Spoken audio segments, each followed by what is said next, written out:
আসসালামু আলাইকুম গাইস, আপনারা কেমন আছেন? আমি তো আলহামদুলিল্লাহ ভালো আছি। সবাইকে জানাই নতুন বছরের শুভেচ্ছা। তো সবাই ভালো আছেন, আমিও ভালো আছি। তো এই তো আজকে রাত্রের জন্য রান্না করব, তো বিরিয়ানি রান্না করব। তো রাত্রে হচ্ছে এক জায়গায় দাওয়াত ছিল ওর বাবার, আর হচ্ছে মেয়ে যাবে আর ছেলের ডিউটি আছে। তো এখন হচ্ছে দাওয়াতটা ক্যান্সেল হয়ে গেছে যে কোনো একটা কারণে।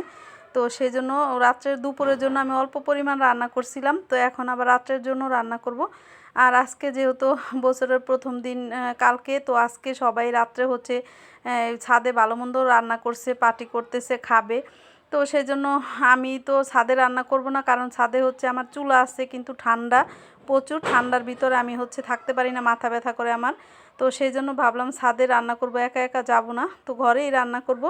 আর এখানে আমি নিয়ে নিছি 3 পার মতো যে মুরগির মাংস, ব্রয়লার মুরগির মাংস। আর অল্প কিছু আলু নিয়ে নিছি, ছোট আলুগুলো আমি 2 ভাগ করে কেটে নিছি যাতে তাড়াতাড়ি সেদ্ধ হয়ে যায়। হাফ কেজির মতো পোলার চাল নিছি। আর নিয়ে নিছি আদা রসুনের পেস্ট, কিউব করে টমেটো কেটে নিছি, আর কাঁচামরিচ মাঝখান দিয়ে একটু কেটে নিছি, একটু ঝাল করব সেজন্য। আর হচ্ছে নিয়ে নিছি পেঁয়াজ কুচি, আর বিরিয়ানির মশলা নিছি। বিরিয়ানি মশলা দিয়ে হচ্ছে আজকে রান্না করব। আর 2 প্যাকেটের মতো গুঁড়া দুধ নিয়ে নিছি, 10 টাকা দামের যে দুধের প্যাকেট থাকে না, সেগুলো নিছি। তো এগুলো দিয়ে আজকে মোটামুটি বিরিয়ানি রান্না করব। আর এখানে একটু আদা রসুনের পেস্ট নিলাম, লবণ আর একটু মরিচের গুঁড়া দিয়ে হচ্ছে আমি মুরগির মাংসটাকে মেখে নিলাম ভাজার জন্য। আর আলুটাকেও একটু লবণ দিয়ে মেখে নিছি। এই তো কড়াই বসিয়ে দিলাম, কড়াইতে একটু লবণ দিব আর তেল দিব। এই লবণ দিব কেন বলতেছি, কারণ কড়াইতে তেলের পর লবণটা দিলে কি হয়, আমি যে কোনো জিনিসে ভাজি লবণটা দিলে কিন্তু কড়াইর তলাতে লেগে যাবে না। এটা যেহেতু আমি তো কড়াইটাতে ভাজাভাজি করি না, আমি তরকারি রান্না করি, সেজন্য এই লবণটা দিয়ে দিলাম, আমার আলুটা যাতে লেগে না যায় সেজন্য। তো আমি হচ্ছে এই তো আলুটা সুন্দর করে ভেজে নিব, ভেজে তারপরে রান্না করব। আর চিকেনটাকেও ভেজে নিব। চিকেনটাকে ভেজে আমি সবসময় বিরিয়ানি রান্না করলে ভেজে নিই, কারণ ভেজে রান্না করলে মাংসটা, বিরিয়ানিটা খেতে অনেক মজা হয় বেশি। আর কষিয়ে রান্না করলে ব্রয়লার মুরগি থেকে একটা অন্যরকম একটা কেমন গন্ধ আসে, তো সবাই খেতে চায় না আমাদের ঘরে, আর আমার কাছে তো ভালোই লাগে না। তো সেই জন্য আমি মুরগিটাকে ভেজেই বিরিয়ানি রান্না করি। আর বিরিয়ানিটা এত পছন্দ করে আমাদের ঘরে সবাই, আমার ছেলে মেয়ে। তো আমারও ভীষণ পছন্দ বিরিয়ানি। আর ওর বাবাও এই আগে খেত না, কিন্তু এখন ওর পছন্দ হয়ে গেছে সবাই সাথে খেতে খেতে। তো বিরিয়ানিটাই রান্না করি বেশিরভাগ সময়। আর এখন হচ্ছে আমি এক এক করে দিয়ে চিকেনটাকে ভেজে নিব সুন্দর করে। আর জানি না নতুন বছর সামনে কি আছে ভাগ্যে। ফেসবুকে তো কাজ করে যাচ্ছি, কষ্ট করে যাচ্ছি দিনরাত, সবাই পরিশ্রম করতেছে যারা যারা ফেসবুক খুলছে। তো তারপরে কি পাবো, কি দিবে ফেসবুক জানি না, আশায় আছি, পথ চেয়ে দেখি কি হয়। তো সবাই সহযোগিতা করতেছেন, আর সবার ভালোবাসায় অনেক দূর এগিয়ে আসি, এতটুক আসতে পেরেছি, এটাই আমার কাছে অনেক। জানি না, আমি কখনো ভাবতে পারিনি যে আমি এতটুক আসতে পারবো। তো আপনাদের ভালোবাসা আর দোয়ায় তারপরও আমি এতটুকু আসতে পেরেছি, এটাই অনেক কিছু। যাক, সবাই এভাবে সবার পাশে থাকবেন। আর এই তো মাংসটাকে ভেজে এক সাইড হয়ে গেছে, উল্টে পাল্টে নিতেছি। তো ভালোভাবে একটু ভেজে নিব, আর বেশি করে কিন্তু ভাজবো না, হালকা করে ভাজবো। কারণ হচ্ছে বেশি ভাজলে একদম শক্ত হয়ে একটু হয়ে যাবে, খেতে ভালো লাগবে না একটু শক্ত শক্ত লাগলে। সেজন্য জাস্ট একটু ভাজবো, যাতে মাংস থেকে পানিটা শুকিয়ে একটু হালকা করে ভাজা হয়, সেই পরিমাণ মতোই আমি একটু ভেজে নিব। আর এই তো ভাজা হয়ে গেছে, এখন মাংসগুলোকে আমি নামিয়ে নিব এক এক করে। তো দেখুন, মাংসটা ভাজা মাংসটা দিয়ে বিরিয়ানি রান্না করলে কিন্তু একটা সুন্দর ফ্লেভার আসে, আর খেতেও কিন্তু অনেক ভালো লাগে। আর গরু মাংস দিয়ে রান্না করে তো ভাজার কোনো দরকারই পড়ে না, কষিয়ে রান্না করা হয়। তো গরিবের জন্য সবসময় ব্রয়লার মুরগিটাই ভালো। আমরা হচ্ছে মধ্যবিত্ত ফ্যামিলি, তো আমরা তেমন একটা গরু মাংস তো তেমন একটা খাওয়াই হয় না, আমাদের হচ্ছে মুরগিটাই সব থেকে ভালো, সেটা দিয়েই আমাদের হয়ে যায়, চালিয়ে যায়। তো একবার ভেজে নিলাম, আরও কিছুটা আছে মাংস, সেটুকু ভেজে নিব। তো ভাজা হয়ে গেলে তারপরেই হচ্ছে বিরিয়ানিটা বসাবো। আর এই তো ফেসবুকে কাজ করতেছি, করব সারা জীবন, দেখি কতটুকু করতে পারি। সারা জীবন তো আর করতে পারবো না, যত জীবন পারি ততটুকু করব। আপনারা পাশে থাকবেন, আপনাদের ভালোবাসা আর দোয়ায় হচ্ছে এতটুকু চাই যে আমি আগাতে পারি সামনে, আপনারা আমার পাশে থাকবেন। তো এই তো মেয়ে হচ্ছে একটা ডিম ভাজা খাবে বলতেছিল, তো পাশের চুলাটা মেয়েকে দিয়ে দিলাম ফ্রি করে। মেয়ে হচ্ছে টমেটো কাঁচামরিচ তো সব কিছু দিয়ে হচ্ছে আজকে নাকি ডিম ভাজা খাবে। তো ডিম ভাজাটা করতেছে, আর আমি হচ্ছে এই চুলাতেই পানি গরম করে নিছি। আর আমি যেই কড়াইটাতে মাংসগুলো ভাজলাম সেই কড়াইটাতেই হচ্ছে পাশের চুলাতে পানিটা বসিয়ে দিছি, মেয়ের ডিম ভাজা হয়ে গেছে। আর সেই পানিটাই হচ্ছে আমি দিয়ে দিব। কড়াইটাতে খানিকটা তেল ছিল, তেলের ভিতরে পানিটা দিয়ে তারপরে হচ্ছে গরম করে নিতেছি। আর এই চুলাতেই হচ্ছে আমি পোলাওটা বসাবো, তো বিরিয়ানিটা বসাবো সেই জন্য। তো এখানে হচ্ছে পেঁয়াজ কুচি আর মাঝখান দিয়ে একটু ভেঙে নিছি কাঁচামরিচগুলা, সেগুলা দিয়ে দিছি। আর হচ্ছে টমেটো কিউব করে কেটে নিছিলাম, দেশি যে গোল টক টমেটোটা, সেটা 2টা মতো টমেটো দিছি, বেশি দেইনি।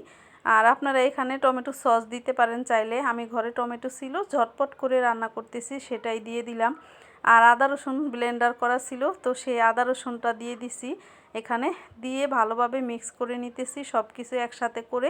আর আমি অনেকটা তাড়াহুড়া করেই রান্না করতেছিলাম, সেজন্য পেঁয়াজ আর কাঁচামরিচ দিছি না, তখন হচ্ছে ভিডিওটা অন করতে ভুলে গেছিলাম। তো তাড়াহুড়ার জন্য তারপরে দেখলাম যে না, আমি তো ভিডিওটা চালুই করিনি, তারপরে হচ্ছে চালু করলাম, করে তারপরে হচ্ছে দেখাইতেছি। আর এখানে বিরিয়ানির মশলা দিয়ে দিছি 3 চা চামচের মতো। বিরিয়ানির মশলাটা আমি খুলে নিছি। আর এখানে কিন্তু আমি দারচিনি, এলাচি, তেজপাতা, এক্সট্রা কোনো মশলা ব্যবহার করিনি, ওই বিরিয়ানির মশলাটা দিয়েই রান্না করছি। আর কি বলবো, বিরিয়ানিটা খেতে এত মজা হয়েছিল, আমি যখন ছেলেকে দিলাম, ছেলে বললো অনেক মজা হয়েছে। আর আমিও একটু মুখে দিয়ে মানে লবণটা চেক করে নিয়েছিলাম, তখন দেখলাম এত মজা হয়েছে বিরিয়ানি। যাই হোক, ভিডিওটা করে নিলাম। আর বিরিয়ানিটা অনেক মজা হয়েছে, কি বলবো। তো যাই হোক, আমি যে এত দূর আগাতে পারবো, এত দূর আসতে পারবো আপনাদের ভালোবাসায়। আর আমার হাজব্যান্ড আমাকে অনেক সাপোর্ট করে। আমি যখন জিজ্ঞেস করি ওকে যে আমি কি পারবো ফেসবুকে কিছু করতে, কখনো আগাতে পারবো, কিছু করতে পারবো নাকি, আমি মনে হয় পারবো না।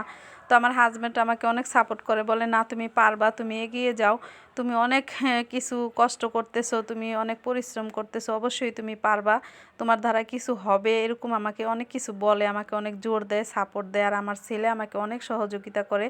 আসলে আমি মোবাইল সম্বন্ধে তেমন কিছু বুঝি না, কিন্তু আমার ছেলেই কিন্তু আমাকে অনেক হেল্প করে, মোবাইল সম্বন্ধে অনেক কিছু বোঝায়, অনেক কিছু দেখায়, আমাকে বলে। তো ওই ছেলে মেয়ে বোঝায়, অনেক কিছু হেল্প করে। আর হাজব্যান্ড হচ্ছে সাপোর্ট করে। তো ওদের সব কিছু নিয়েই হচ্ছে আমি একটু আগাতেও চেষ্টা করতেছি, দেখি আমি কিছু করতে পারি কি না। সেই জন্যই এতটুকু আশা। তো 4500-এর মতো ফলোয়ার হয়েছে আমার, আপনাদের ভালোবাসায়, সহযোগিতায় আর দোয়ায় এই তো এতটুকু আসতে পেরেছি। আমি কখনো ভাবতেই পারিনি যে আমি আজকে 4500 ফলোয়ার আমার হবে কখনো। আমি সব সময় ভাবি যে না, আমি কিছু করতে পারবো না, হয়তো আমার ধারায় কিছু হবে না কখনো। কারণ এই ফেসবুকে কাজ করা অনেক কঠিন, অনেক কষ্ট।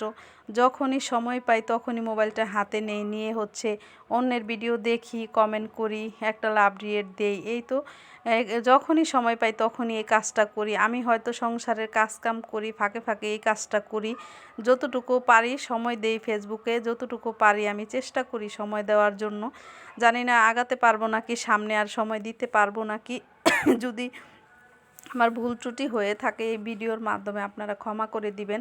আর আজকে ভিডিওটা এডিট করতে করতে অনেকটা সময় লেগে গেছে, তো আমার হচ্ছে অনেকটা সময় দেরি হয়ে গেছে, আজকে হয়তো আধ ঘন্টার মতো ভিডিও ছাড়তে দেরি হয়ে গেছে। তো সবাই প্লিজ আমাকে ক্ষমা করে দিবেন, আমি ঠিক টাইম মতো ভিডিও ছাড়তে পারিনি। জানি না ফেসবুক আমার ভিডিও আদৌ কি দেখে নাকি দেখে না, আর ভিডিও কখনো কি ফর ইউতে যাবে নাকি যাবে না তাও আমি জানি না। তো ভিডিও করেই যাচ্ছি, দিয়েই যাচ্ছি। যাই হোক, আপনাদের সাথে কথা বলতে বলতে আমার বিরিয়ানিটা একদম পানি টানি দিয়ে দিলাম, আর হওয়ার অবস্থা একদম অর্ধেকটা হয়েই গেছে। তো মাঝে মধ্যে ভাবি যে যখন দেখি যে ভিডিওর একদম রিস্ক কমে গেছে, তখন ভাবি যে হয়তো আমার দ্বারা কিছু হবে না, হয়তো আমি পারবো না। যখন আবার আমার আপু ভাইয়ারা আমাকে ভালো ভালো কমেন্ট করে, সুন্দর সুন্দর কমেন্ট করে, সেটা দেখি, দেখার পরে তখন আবার চিন্তা করি না, হয়তো আমার ধারা কিছু হবে, আমি চেষ্টা করে যাই, দেখি। আমার ভিডিও তো দেখছে, হয়তো 2 জনে দেখে, হয়তো 1 জন দেখে, তো তো সবার ধারাই আমার ভিডিওটা আগাতে সহযোগিতা করছে, সবাই আগাতে চেষ্টা করতেছে। তো আমার গলায় কী যেন একটা হয়েছে, আমি ভিডিওটা এডিট করতে বসছি যখন, গলাটা খুব ব্যথা করতেছিল, জানি না কি হয়েছে, একটু চা খেতে হবে হয়তো। তো ভিডিওটা যদি আমার ভয়েসটা খারাপ হয় আপনারা প্লিজ ক্ষমা করে দিবেন। আর আমার বিরিয়ানিটা প্রায় হয়ে গেছে একদম, এখন একটা উল্টে পাল্টে দিলে কিন্তু বিরিয়ানিটা হয়ে যাবে। আর দেখুন কতটা ঝরঝরে হয়েছে, এতটা তাড়াহুড়ার ভিতরে করছি। তো যাই হোক, ভিডিওটা কিন্তু ভালোই হয়েছে। আমি ভাবছিলাম যে অনেকটা খারাপ হয়েছে, কিন্তু আমার বয়েসটা তেমন একটা ভালো হয়নি। লাস্টের দিক দিয়ে আমার বয়েসটা খারাপ হয়ে গেছে। আমার গলার ভিতরে এত কাশ উঠছিল, কি বলবো, কাশতে কাশতে একদম চোখ দিয়ে পানি বের হয়ে গেছে। তারপর লাস্টে একটুখানি বয়েস দিলাম আর আমি লবণ চেক করে নিতেছিলাম। দেখলাম যে না, বিরিয়ানিটা অনেক মজা হয়েছে।